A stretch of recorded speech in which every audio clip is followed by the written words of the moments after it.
Thank you. Thanks so much. I'm delighted to be back. Jeff and Rod, thanks again for the invitation. For me, 2 years ago, this is where I took my first steps into the low-carb community, and I've enjoyed it. As you probably know, I don't attend or present at many of these kinds of meetings. It's because I'm a father of young kids, and being with them and giving my wife a break is priority number one, but here I am. So you're my next priority this time. I am delighted to be here. I'm glad to follow Zoe in particular because most of you are too polite to get up and leave and you all wanted to hear her. Now it's time for me. Again, thanks for being here. I'm delighted to be invited. In a way, I'm coming back to what I started with 2 years ago. Not in a way, I am. And so let's just get started. In the end, I'm going to impress upon you how ketones are eliciting such a unique change in mitochondria across two distinct cell types, overall creating what I would consider to be a metabolic advantage. Here are my disclosures involved in educating and supplementing. Now, let's get into it. Last time, 2 years ago, when I presented, I didn't mention these academic ancestors that were really a motivation and inspiration to me, in particular, Elliot Joslin. But Joslin and Benedict, a diabetes and a metabolism scientist, came together to ask the question, to what degree is metabolism or metabolic rate changed from healthy versus type 1 diabetics? And please note the year. This was before insulin was used as a therapy in type 1 diabetes. What they found was that the people with type 1 diabetes had significantly higher metabolic rates. This one finding started me asking the questions that I presented 2 years ago, and I'm now following up and showing you kind of the data to finish the story. It started with them. Since then, I've found more data that supports this general paradigm that insulin is relevant for metabolic health. In particular, 70 years after Joslin and Benedict's study, Sri Nair, while studying in the UK, published this paper in type 1 diabetics. So first of all, let's note that they noticed type 1 diabetics had a higher than expected metabolic rate. Based on their body size, which is the main driver of metabolic rate, they had a metabolic rate that was about 300 calories per day higher than it should have been. Interestingly, when they gave them insulin, the metabolic rate dropped to where they expected. It went down about 300 calories per day. In the end, it was a difference in metabolic rate of around 15 or more %. So insulin, this hormone that many of us implicate in being causal, or at least very meaningful and significant with adipocyte size and obesity by extension, is having an obvious effect on metabolism or mitochondrial function. And moreover, they detected this very rapidly. In real time, they found when they administered the insulin to the type 1 diabetics, within just minutes, they could start to detect this reduction in metabolic rate. Insulin was slowing things down. Now, there's a lot more they looked at. It's actually a very neat paper. And there's the reference if you're curious.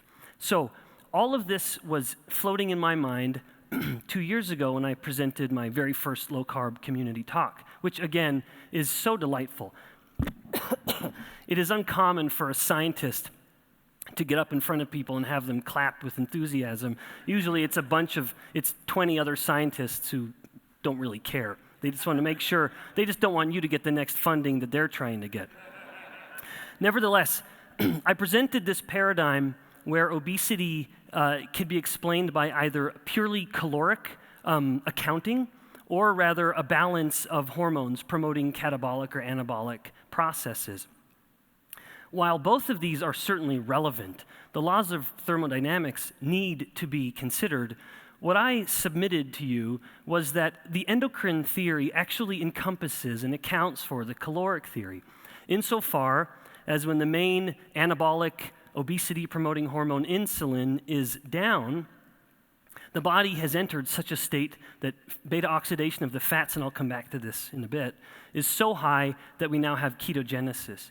And ketones are creating this particularly unique metabolic milieu where the cells of the body are more inclined to just spend energy.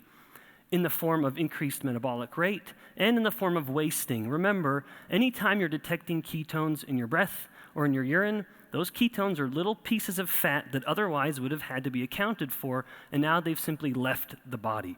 So it's slight, that's not a lot of calories, but it nevertheless needs to be considered, and I don't believe it always is. Nevertheless, this was the general conclusion 2 years ago with a little bit of preliminary data to support it. Now, we'll finish the story, pretty much, so I probably won't ever talk about this stuff again. Now, let's look at the body.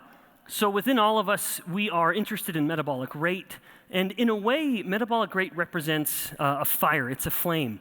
It is giving life, animation, and even, yes, heat to our warm-blooded bodies.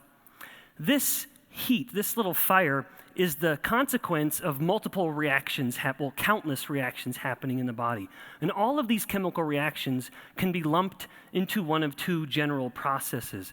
They are either promoting the growth of molecules, using energy to grow things, those are the anabolic reactions, or it's taking these big molecules and breaking them down and getting energy from it to do something else. So the catabolic reactions. At its purest definition, this is metabolism, despite the way even I may sometimes use the term. If we're talking about metabolism, we are, strictly speaking, talking about the sum of all anabolic and all catabolic reactions.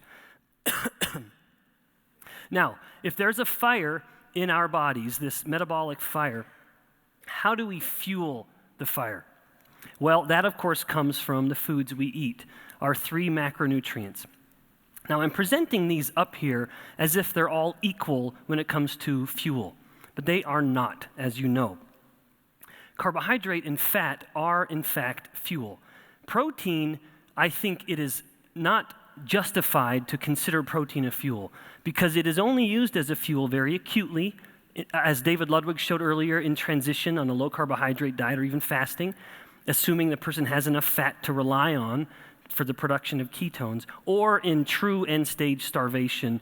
Otherwise, protein is minuscule when it comes to its contribution to energy. So we will look at protein as a builder, and thus we won't consider it, I'm not going to consider it fuel, so let's just drop it.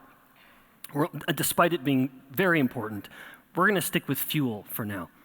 And we're looking at the whole body, but in order to talk about metabolic function, we have to zoom in a little bit, and of course we come to the so-called powerhouse of the cell, and that's the mitochondria. So the mitochondria are the organelles within the cell that are taking fuel with a little help from oxygen, because in a way, this kind of is like a combustion event. It is burning these nutrients. We have to have oxygen. And now, in the presence of oxygen, the mitochondria are they're catabolizing these nutrients, this nutrient energy. In the process, as a result of any chemical reaction, we always get a little bit of heat. So I'm going to denote that, and I'll come back to that idea. But the mitochondria are better than a normal campfire. They aren't just producing heat. They're clever enough to actually get something productive out of it. And that productive thing that I want you to keep in mind is the production of a molecule called ATP. You've likely heard of it, but just to create a common definition for the sake of my talk, ATP represents cellular or chemical currency. We often say that. We professors teaching our undergraduate students. And because I've missed class all week, you're my undergraduates for today. That's not an insult, I hope. But nevertheless, the ATP is what the cell actually uses to get work done. It will use ATP, for example, to relax the muscle. When the muscle is contracting and relaxing, that's a phenomenon known as cross-bridge cycling at the microscopic level, and we need ATP to do that. Neurons in the brain and nervous system will use ATP to maintain the appropriate shifting or flux of electrolytes for the sake of conducting an impulse across the length of a neuron, and many, many more things. Suffice it to say, the cell will use ATP to get something done, which I'm just going to define right here as work. So the production of ATP represents a cell being productive. Now, with all this in mind, let's shift the paradigm a little bit to enable me to present another concept. So the mitochondria is interested or are interested in producing ATP, this evidence of it being productive and earning its keep within the cell, if you will. This, of course, requires fuel. And so we'll bring up again fat and carbohydrate and the relevance of oxygen in these points throughout these reactions. And then the mitochondria will catabolize the nutrient energy, producing the chemical energy. Normally, or on occasion, this will happen in what we could consider an ideal balance or an ideal ratio. In other words, the mitochondria are only using as much nutrient energy in the form of fat and carbohydrate as is needed to produce the chemical energy in the form of ATP. So essentially, we would say it's happening at a 1-to-1 ratio. It's only using as much energy as it needs. Now, here's the first important point. In this state, we would consider the mitochondria as being coupled. Now, this isn't some honeymoon advice. I mean, again, we're taking the chemical energy, and it is tightly coupled to how much nutrient energy is only being used to the degree that the cell or the mitochondria is producing ATP, this chemical, workable, functional energy that the cell can use to get some work done. So we'll say that's happening in a coupled state in this arbitrarily set 1-to-1 ratio. Oh, and of course, in the process, it's so efficient that there's relatively little heat. In other words, and I'm just mentioning heat as a sign of waste, because heat is evidence of a chemical inefficiency at the level of the chemical reaction. Now, let's shift it a little bit. In this same paradigm, we could have the mitochondria working in such a way that it's using relatively too much carbohydrate and fat, and it's getting relatively less ATP being produced.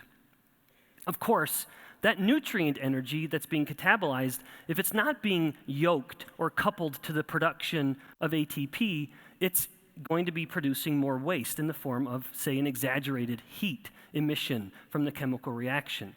But in this case, because we're using relatively more nutrient and getting relatively less ATP, we've uncoupled that process. The cell is using more energy than it actually needs.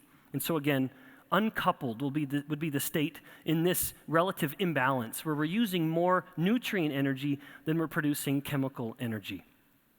So to wrap this general point up, let's superimpose the two concepts. The mitochondria are using nutrient energy in either a very coupled way, in other words, it is yoked to the production of ATP, it's somewhat demand-driven, it's only using as much as it needs, or the mitochondria are being very wasteful, and they're using more nutrient energy than needed for the sake of chemical energy. So to put it another way, and very explicitly, in a coupled state, the mitochondria are using energy very sparingly, or very efficiently. In an uncoupled state, it is inefficient, and it's using the energy quite liberally. All right. Now, because I teach undergraduates and my lectures are always 2 hours long, I have to find ways to keep the students engaged, and I'm constantly fighting with Facebook and Instagram. So that's all. Actually, I find that's a balance of a little bit of irreverent humor, a little like what Zoe utilized earlier with great finesse, but also with analogy. So here's my analogy. Let's look at the mitochondria as an engine. And because we don't feed an engine with carbohydrate and fat, we feed it with gasoline or diesel, which I'll just call fuel. And the engine doesn't produce ATP.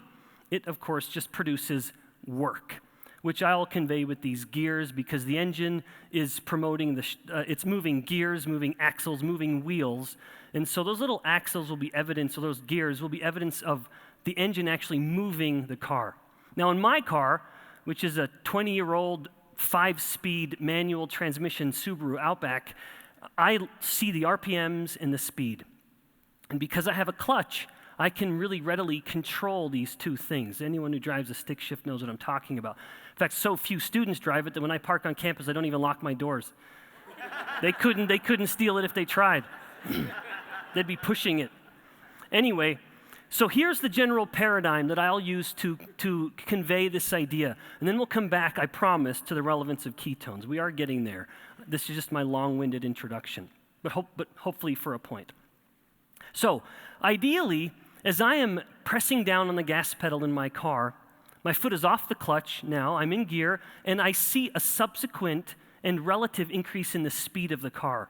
In other words, as I'm pushing the fuel into the engine to be combusted, I'm getting work out of it. And so the gears are spinning, the axles are spinning, the wheels are going, and in other words, it's working very well, and I'm not wasting my fuel in the form of heat production. And so in this particular situation, where I'm just pressing on the gas and my other foot is off the clutch, we would say that the engine is only burning what it needs for me to start moving the car. Thus, in this state, where RPM and speed are relatively matched, the engine is coupled, if you will. Now, in contrast to the student who would try to steal my car, they don't know how to drive a stick shift, a manual transmission, so they're pressing on the gas pedal, and yet they don't know to lift their foot all the way off the clutch. They are riding the clutch, so to speak. And so the actual amount of speed or movement or work that the student is getting out of the engine is pretty low. The car's not really moving.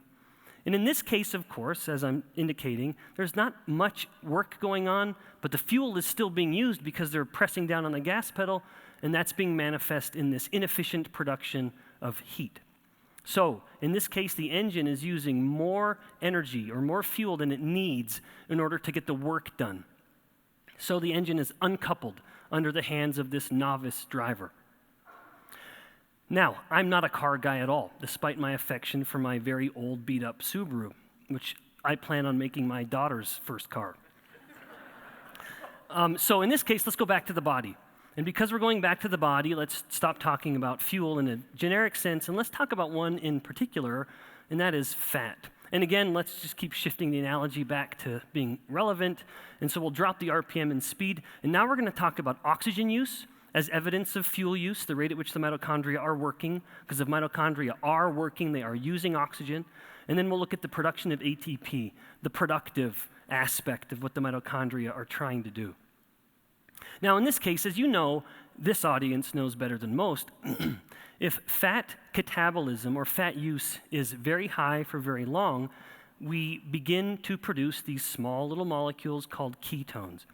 Interestingly, when someone is in active ketogenesis and thus ketosis, or getting to what we would define classically as ketosis, that production of ketones accounts for almost half of all of the oxidation of fats.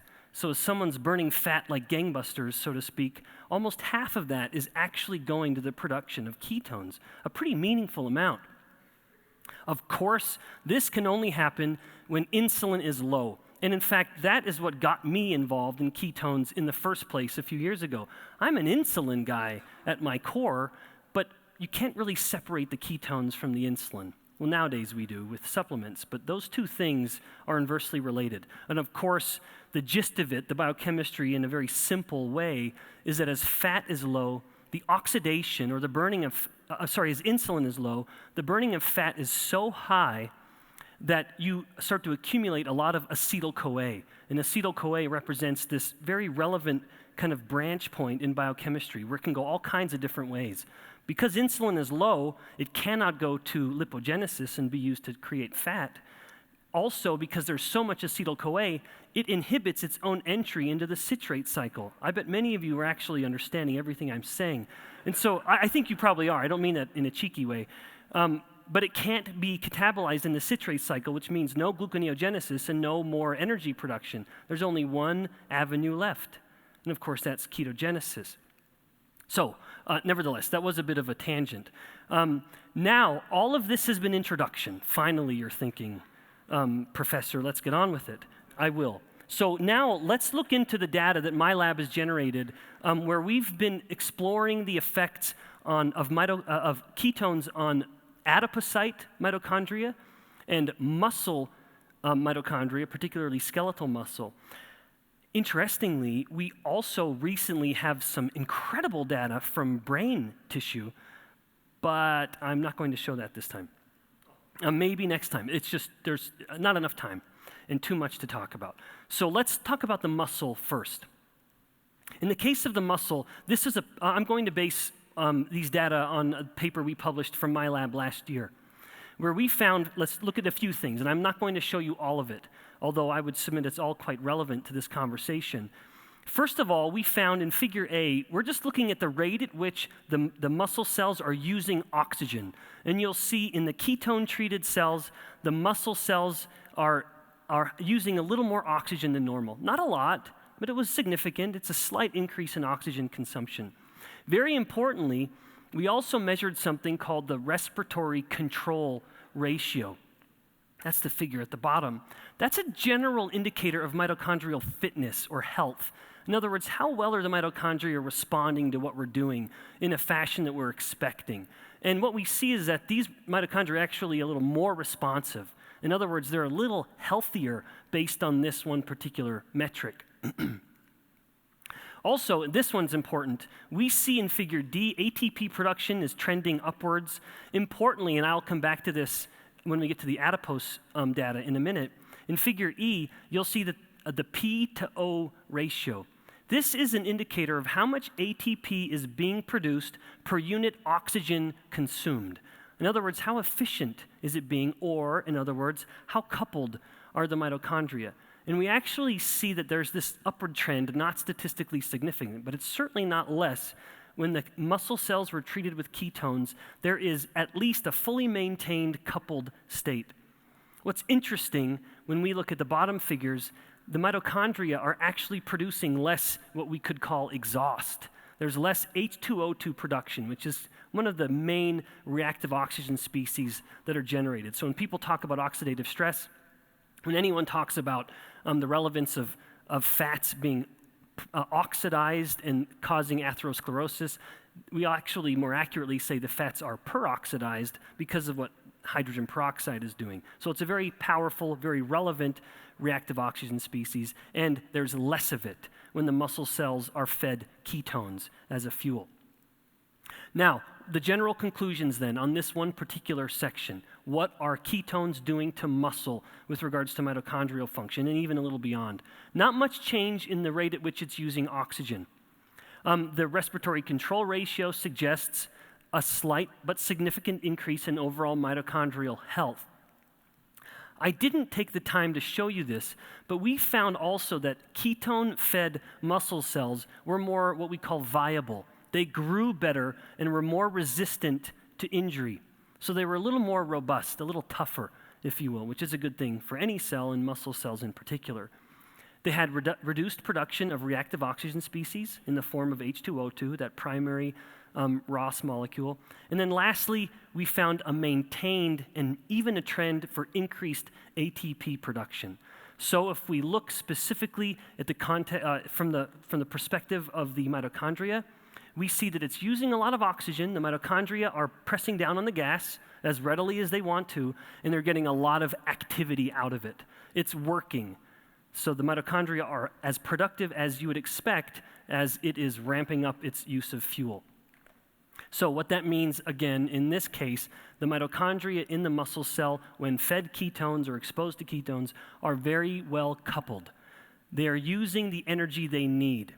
And for a cell that has a high energetic need and yet not a lot of storage in itself as energy, that is, I would submit to you, a pretty clever use of ketones or a clever response to ketones, to be very efficient and prudent with the use of energy in a tissue that has such a high workload and demand and expectation and yet so little actual energy stored. Of course, it can take in energy very readily.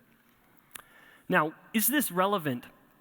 I'll do this with the adipose data as well, but I submit that it is. This study from several years ago, looking at people in a ketogenic diet, found an increase in lean body mass, some of which, of course, was muscle. You aren't gaining muscle if muscle cells are wasting energy. As anyone knows, that anabolic reaction of building muscle mass is extremely expensive, energetically speaking. And moreover, this could be evidence not only of very well, tightly coupled mitochondria, but also the fact that the ketones, as I mentioned, we found are helping the muscle cells be a little more robust and resistant to injury. So this increase in lean body mass could also be a reflection of the muscle cells themselves simply being a little tougher than they were before. Another study published by preeminent ketone scientists in the UK, and you've all seen this study, they found that actual exercise production was better when the athletes were fed relatively less glucose and relatively more ketones. So again, a potential evidence suggesting a relevance to what I was showing you, that ketones are a good fuel for the mitochondria, perhaps because, or for the muscle cell, because of what the ketones are doing to the mitochondria, helping them work in a more tightly coupled state. In other words, using nutrient energy insofar as it needs chemical energy. Okay, now let's look, before we leave the muscle behind, let's look at the heart muscle, which for you right now, not me because I'm up and I'm animated, for you, your heart is the main caloric demander when it comes to muscle. Of course, the liver and the brain are higher than the heart, but the heart is still very relevant with regards to muscle. This study, published a few years ago by some legends, Chuck Hopple in particular, being a heart mitochondria guy, they found that the failing heart, so in heart failure, the heart starts to rely more on ketones. A follow-up to this found that the failing heart, as it was relying more on ketones, actually increased its production of ATP. That's what that figure's showing. As the ketone had two levels of ketone in the heart failure situation, the attack, you could see that the ATP production went up as the ketones went up. And so the ketones at the heart are improving ATP production. It wasn't enough to rescue the heart failure in this model, but it still was sufficient. The ketones did increase ATP production. I believe that is, again, evidence of ketones helping the mitochondria be more tightly coupled. And again, that means using nutrient energy more efficiently in the production of chemical energy, ATP. All right, now let's leave the muscle behind and get into the fat cells. I need to admit or present this as well. Some of the same people from the UK ketone preeminent group found that ketones help brown fat be a little more uncoupled. That's the gist of this particular figure, and they were looking at uncoupling protein 1, or UCP1. Now, if this is kind of unfamiliar, brown fat, white fat, I'm not going to take the time to talk about it because I will assume that you are like my students and you've done your homework before coming. If it is new to you, then I beg your pardon, I'm not going to take the time, but Jeff and Rod posted my lecture from 2 years ago, and it's readily available on YouTube. So you could check that out for understanding the difference between brown fat and white fat. But very briefly, brown fat has a lot of mitochondria that are very uncoupled. White fat has very little mitochondria that are very tightly coupled, only using energy when it needs to. Okay, so this is just some background showing that before I ever started talking about this, there were others who were talking about it, probably much more lucidly and with a much more beautiful accent. But by the way, the Canadian group, why are you ignoring one of your own? Just because I've lost my Canadian accent, man, I'm a little upset. I don't have a man without a home, I guess. All right. Anyway, so let's now look at the rodent work that we did, and then I'll move into the human work, making it supremely relevant, I promise. Here we were looking at white adipose tissue. The prototypical, in fact, the fat on the rat and the mouse, it's the same. It's this small little pocket of subcutaneous fat. Rodents don't have a lot of subcutaneous fat like we do. And of course, there's an ethnic kind of disparity among humans. But generally, as people are getting fat, a lot of that is subcutaneous fat, which is generally pretty healthy. So I always joke with my students, if it jiggles, it's good. It might not look good, but it's healthier than the alternative. So briefly, what we see here, and we're looking at the white adipose tissue, WAT, the O2 flux, the amount of oxygen the adipose tissue is taking, you can see that in those bright blue bars, the ketone diet animals, their oxygen consumption was significantly higher. In other words, this white adipose tissue, that importantly has the capability to act a little bit more like brown adipose, what's called, it becomes beiged. It's not quite brown, but it's not quite white anymore. It's a little in the middle. It's behaving a little more in an uncoupled fashion. So the mitochondria are wasting energy more. And that's reflected in that observation. It's using significantly more oxygen. In other words, it's using its fuel much more readily. Importantly, we do not see a relative increase in ATP production. So that bottom figure really tells the story. The amount of ATP produced per unit oxygen consumed, the P to O ratio, drops significantly. Strong evidence that ketones are causing this white adipose tissue to become more uncoupled. And we see very relevant changes in gene expression that would be mediating, causing, in other words, these mitochondrial changes, increasing the number of mitochondria and the degree to which they are uncoupled. Now, in humans, what we've done, this is still unpublished, but getting more and more solid all the time. We have humans coming in two groups: weight stable, adhering to standard diet, and no detectable ketones from a blood ketone monitor, or in obvious ketosis detected and measured, quantified. We've done two things to these people. We measure resting energy expenditure under a metabolic, a little hood, like a space helmet they wear, and we just track the gas exchange with oxygen and CO2. That gives us something called, that's indirect calorimetry, which we're using as our marker of resting energy expenditure. And then we're also pulling fat biopsies from their bellies, the subcutaneous abdominal fat. So let's look at the adipose biopsy data first. We firstly see in this very condensed, simplified version of looking at oxygen use, a significant increase in the amount of oxygen consumed in the fat tissue of humans that are in ketosis. So very clear, definitive evidence that these mitochondria in these fat cells are more active. Now, when we look at the ATP production, in particular, the amount of ATP being produced per unit oxygen consumed, again, what we define as the P to O ratio, or how we measure the P to O ratio, it is almost half. So these mitochondria are half as coupled, or in other words, twice as uncoupled as the mitochondria are in the fat cells from the people eating the standard diet. In other words, the mitochondria in the fat cells of the people adhering to a ketogenic diet, people that are in ketosis, whose fat cells are seeing ketones, it is causing mitochondrial uncoupling. And we don't have the gene data yet, and that's on the way. Now, with resting energy expenditure, we did not detect a significant change in energy expenditure across our patients. However, when we split it up by age, we saw something. In fact, it was significant. There was a slight but significant increase in resting energy expenditure in the older subjects. And that's myself included, so I can use that term without offending anyone. So in the older subjects, compared to the younger college-aged, in particular subjects, we saw the difference. Ketones were doing something in the older people at fat tissue that they weren't doing, or at whole body level, I should say, that wasn't obvious at the whole body level of the younger subjects. So in this case, as we conclude this section, we see that the ketones are dramatically increasing oxygen consumption in the mitochondria of fat cells, meaning the mitochondria are much more active. They're very healthy still. There's nothing clearly wrong with them. However, they are making much less ATP, definitive, undeniable evidence of the fact that these mitochondria are more uncoupled. So they're wasting energy. And then in the end, this increased degree of wasting energy in the form of just heat, this could explain the differences we see in resting energy expenditure. So in this case, the mitochondria in the fat cells with ketones, they are pushing the foot, they're pushing the gas pedal. So the oxygen consumption is ramped up. And there's not a relative increase in obvious work or productivity.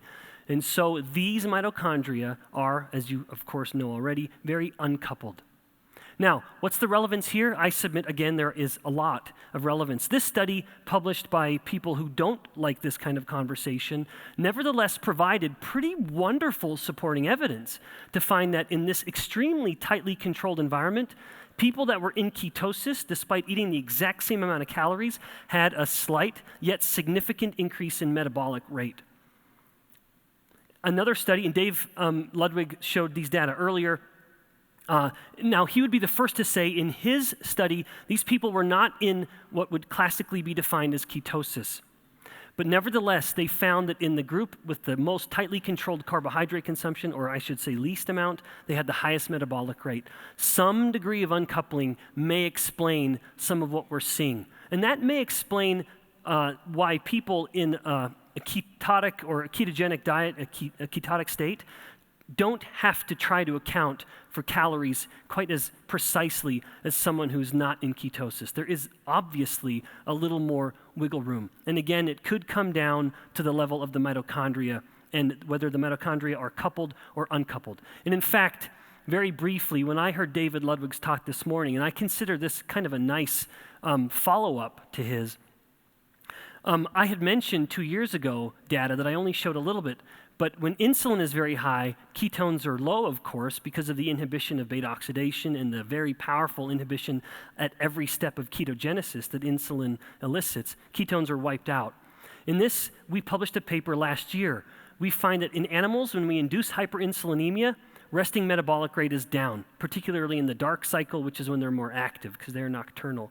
We see that when we look at these specific fat depots, perirenal, which is visceral white fat, subcutaneous, which is the fat that can shift into more beige-like, or the prototypical brown fat, which on the animal is interscapular, and on humans it's kind of all around the thoracic area. We see that those fat depots that can be a little more uncoupled became less uncoupled. In other words, more tightly coupled when insulin was elevated. So insulin was making brown fat, which wants to waste energy, or fat that can kind of behave like brown fat, act more like white fat. It was making it be more tightly coupled. In other words, wasting very little energy. And we supported this, or this finding was supported by biochemistry looking at actual protein levels.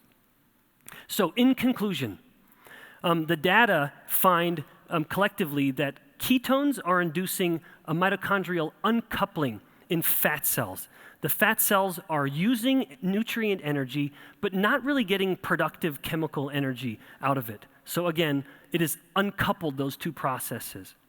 In contrast, ketones are actually maintaining, if not improving, the coupled status of the mitochondria in muscle cells. So one way to generally look at this in conclusion, and reflective of my love of alliteration and making sure my students can always remember some key point, ketones are inducing this state of affluent adipose tissue. In other words, it is wealthy and it is very liberal with the wealth. In contrast, it's inducing this state of miserly muscles. So the muscles are more reluctant to give away their energy. They're only using what they need. Altogether, I believe this creates a situation where ketones, given the different effects of the mitochondria in fat cells versus muscle cells, what we could consider a metabolic advantage. Thanks for listening. If you have any questions, I would look forward to getting them. Thank you very much.